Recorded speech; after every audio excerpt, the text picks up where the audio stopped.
పూలు ఎవరు సృష్టించారు? దేవుడు కాదా? అలంకరణ కోసం చేసింది కాదా? చేసింది. కానీ బైబిల్లో దేవుడు ఏమన్నాడు తెలుసా?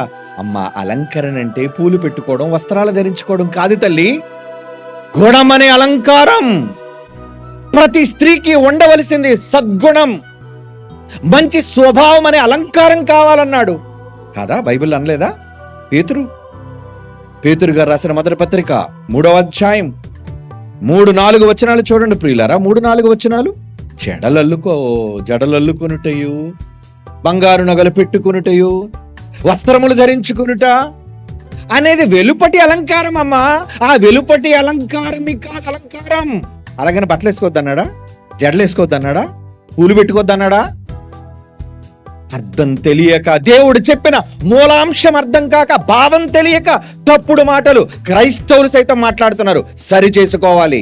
మీ వల్ల బైబిల్కి అపఖ్యాతి, అనేక మంది సేవకులను దూషించటం ఎందుకో? పూర్తిగా బైబిల్ తెలుసుకుని మాట్లాడాలి ఎవరైనా సరే. నువ్వు చెప్పే ప్రతి తప్పుడు మాటలకు బైబిల్ నిందిస్తున్నారు, క్రీస్తును నిందిస్తున్నారు. నీకు తెలియకపోతే నేర్చుకో బైబిల్ని.